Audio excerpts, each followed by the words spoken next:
नमो भगवते तस्मै कृष्णायादवतुकर्मणे रूपनाम विविधेन जगत्कीर्ति यो यतः सच्चिदानन्दरूपाय विश्वोत्पत्त्यादिहेतवे तापत्रय विनाशाय श्रीकृष्णाय वयं नुमः।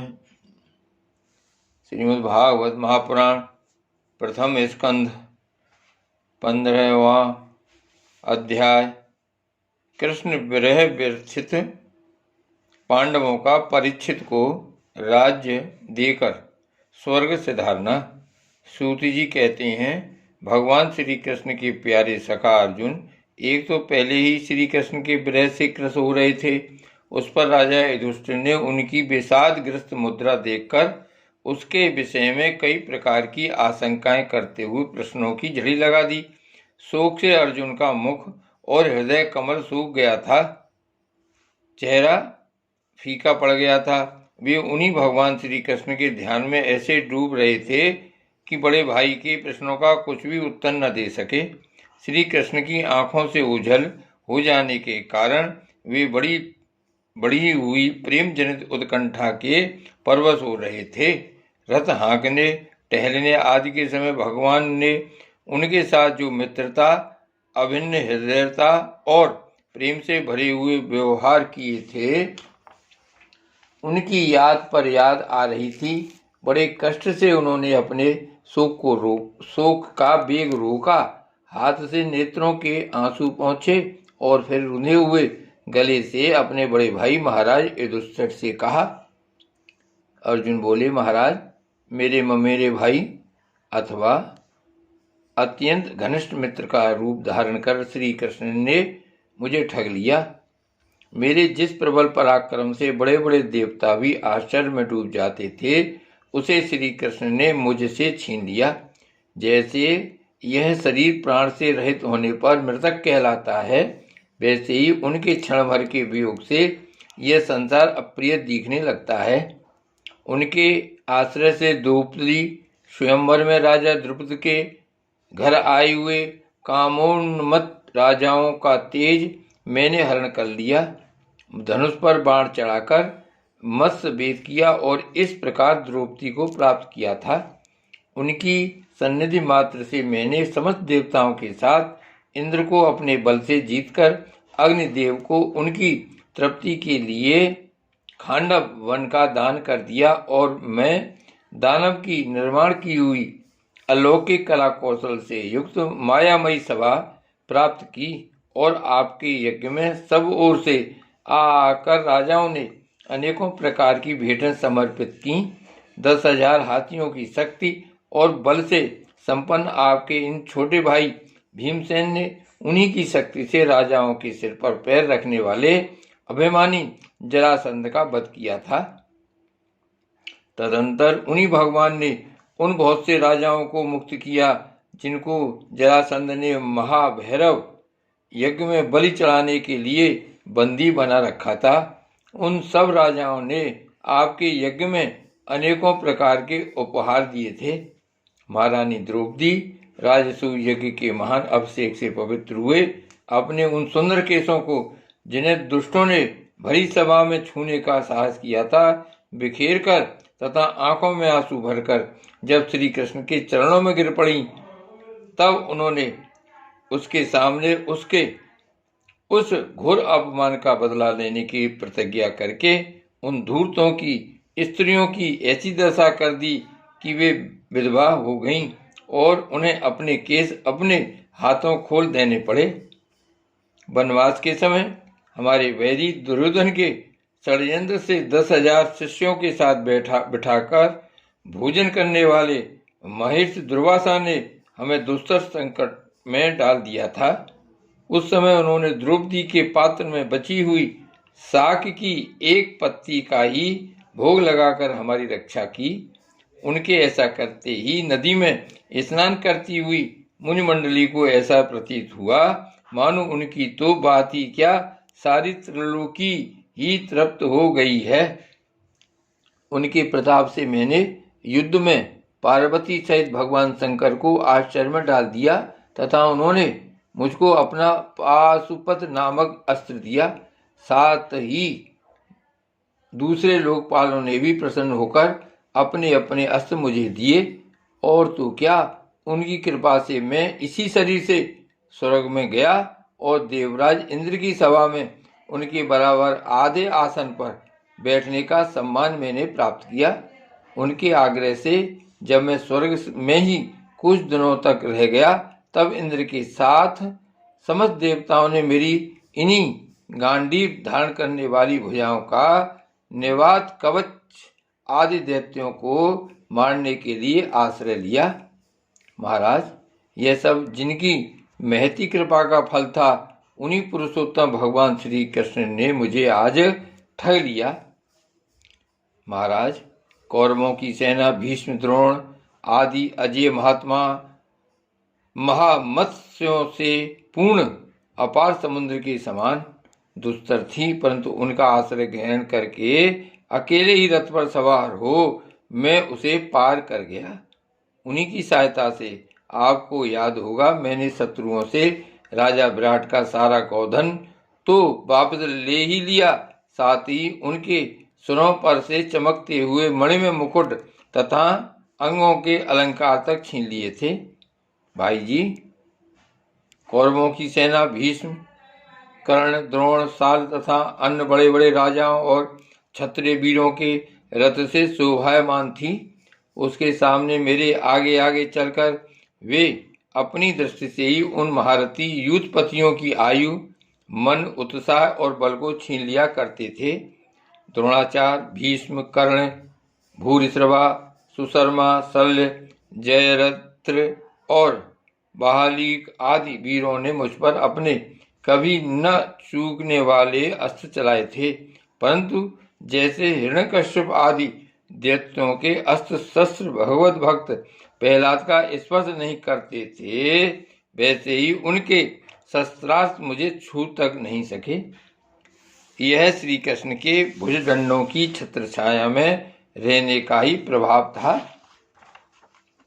श्रेष्ठ पुरुष संसार से मुक्त होने के लिए जिनके चरण कमलों का सेवन करते हैं, अपने आप तक को दे डालने वाले उन भगवान को मुझ दुर्बुद्धि ने सारसी तक बना डाला।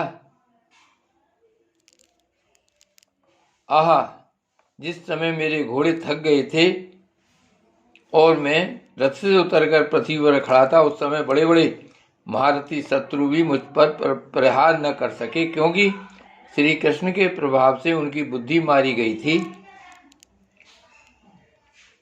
महाराज, माधव के उन्मुक्त और मधुर मुस्कान से युक्त विनोद भरे एवं हृदय स्पर्शी वचन और उनका मुझे पार्थ, अर्जुन, सखा, कुरुनंदन आदि कहकर पुकारना मुझे याद आने पर मेरे हृदय में उथल पुथल मचा देते हैं। सोने, बैठने, टहलने और अपने संबंध में बड़ी बड़ी बातें करने तथा भोजन आदि करने में हम प्रायः एक साथ रहा करते थे। किसी किसी दिन मैं व्यंग से उन्हें कह बैठता, मित्र, तुम तो बड़े सत्यवादी हो। उस समय भी वे महापुरुष अपनी महानुभावता के कारण जैसे मित्र अपने मित्र का और पिता अपने पुत्र का अपराध सह लेता है, उसी प्रकार मुझ दुर्बुद्धि के अपराधों को सह लिया करते थे। महाराज, जो मेरे सखा, प्रिय मित्र नहीं मेरे हृदय ही थे, उन्हीं पुरुषोत्तम भगवान से मैं रहित हो गया हूँ। भगवान की पत्नियों को द्वारका से अपने साथ ला रहा था, परंतु मार्ग में दुष्ट गोपों ने मुझे एक अबला की भांति हरा दिया और मैं उनकी रक्षा नहीं कर सका। वही मेरा गांडीव धनुष है, वे ही बाण हैं, वही रथ है, वही घोड़े हैं और वही मैं रथी अर्जुन हूँ, जिसके सामने बड़े बड़े राजा लोग सिर झुकाया करते थे। श्री कृष्ण के बिना ये सब एक ही क्षण में नहीं के समान सार शून्य हो गए। ठीक उसी तरह जैसे भस्म में डाली हुई आहुति, कपट भरी सेवा और ऊसर में बोया हुआ बीज व्यर्थ जाता है। राजन, आपने द्वारकावासी अपने जिन सुहृदय संबंधियों की बात पूछी है, वे ब्राह्मणों के शापवश मोहग्रस्त हो गए और वारुणी मदिरा के पान से मदोन्मत्त होकर अपरिचितों की भांत आपस में एक दूसरे से भिड़ गए और घूंसों से मारपीट करके सबके सब नष्ट हो गए। उनमें से केवल 4-5 ही बचे हैं। वास्तव में यह सर्वशक्तिमान भगवान की ही लीला है कि संसार के प्राणी परस्पर एक दूसरे का पालन पोषण भी करते हैं और एक दूसरे को मार भी डालते हैं। राजन, जिस प्रकार जलचरों में बड़े जंतु छोटों को, बलवान दुर्बलों को एवं बड़े और बलवान भी परस्पर एक दूसरे को खा जाते हैं, उसी प्रकार अतिशय बली और बड़े यदुवंशियों के द्वारा भगवान ने दूसरे राजाओं का संहार कराया।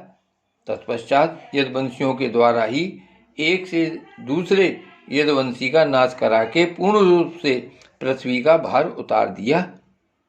भगवान श्री कृष्ण ने मुझे जो शिक्षाएं दी थीं, वे देश, काल और प्रयोजन के अनुरूप तथा हृदय के ताप को शांत करने वाली थीं।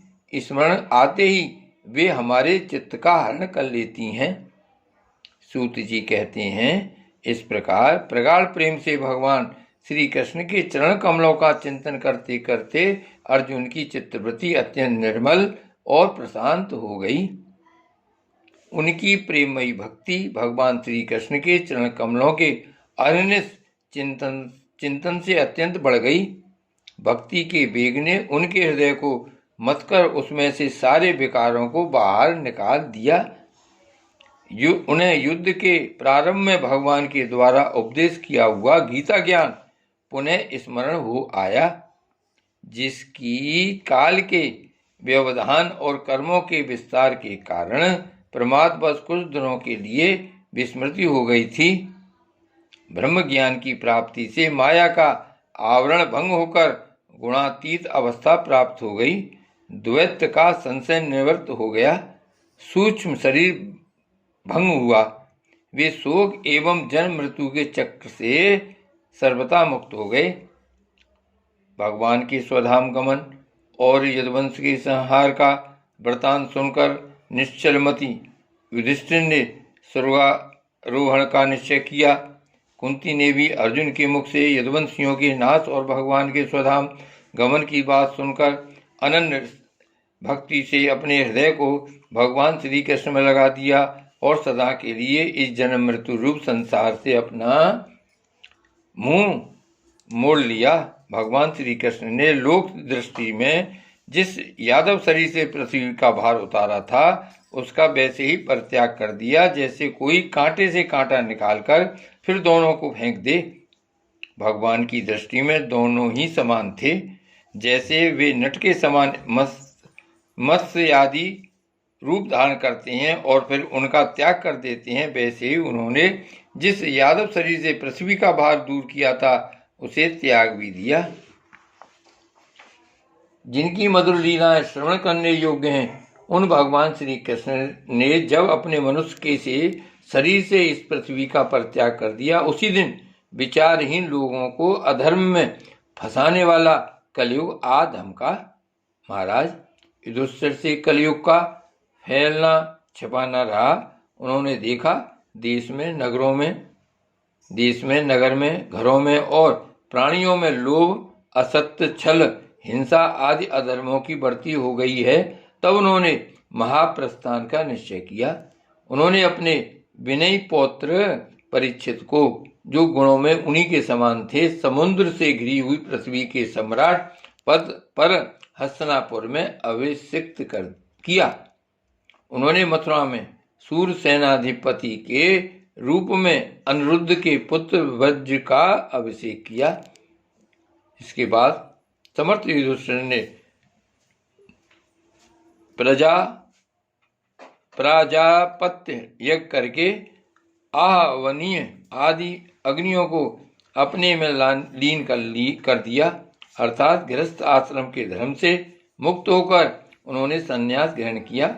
युधिष्ठिर ने अपने सब वस्त्राभूषण आदि वहीं छोड़ दिए एवं ममता और अहंकार से रहित होकर समस्त बंधन काट डाले उन्होंने दृढ़ भावना से वाणी को मन में, मन को प्राण में, प्राण को अपान में और अपान को उसकी क्रिया के साथ मृत्यु में तथा मृत्यु को पंचभूत में शरीर में लीन कर लिया। इस प्रकार शरीर को मृत्यु रूप अनुभव करके उन्होंने उसे त्रिगुण में मिला दिया। त्रिगुण को मूल प्रकृति में, सर्व कारण रूपा प्रकृति को आत्मा में और आत्मा को अविनाशी ब्रह्म में विलीन कर दिया। उन्हें यह अनुभव होने लगा कि यह संपूर्ण दृश्य प्रपंच ब्रह्म स्वरूप है। इसके पश्चात उन्होंने शरीर पर चीर वस्त्र धारण कर लिया, अन्न जल का त्याग कर दिया, मौन ले लिया और केश खोलकर बिखेर लिए।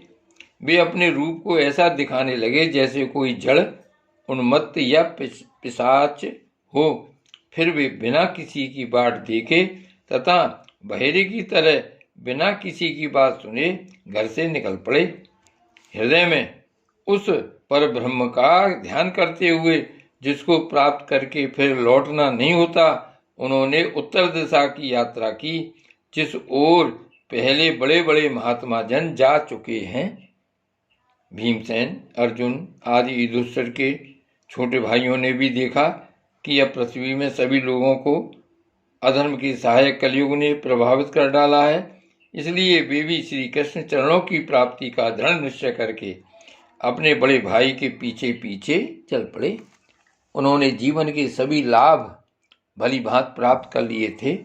इसलिए ये निश्चय करके कि भगवान श्री कृष्ण के चरण कमल ही हमारे परम पुरुषार्थ हैं, उन्होंने अपने हृदय में धारण किया।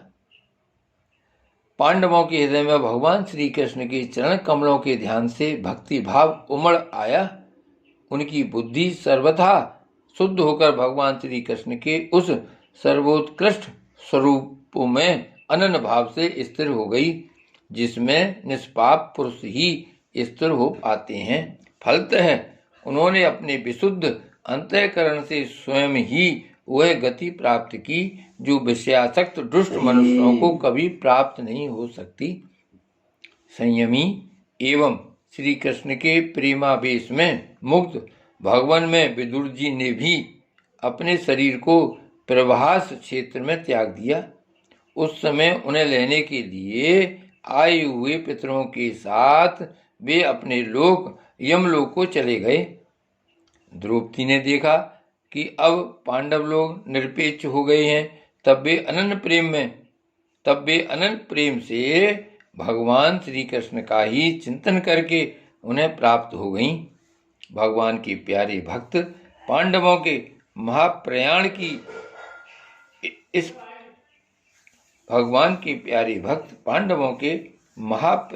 की इस परम पवित्र और मंगलमयी कथा को जो पुरुष श्रद्धा से सुनता है, वह निश्चय ही भगवान की भक्ति और मोक्ष प्राप्त करता है। श्री भागवत भगवान की जय।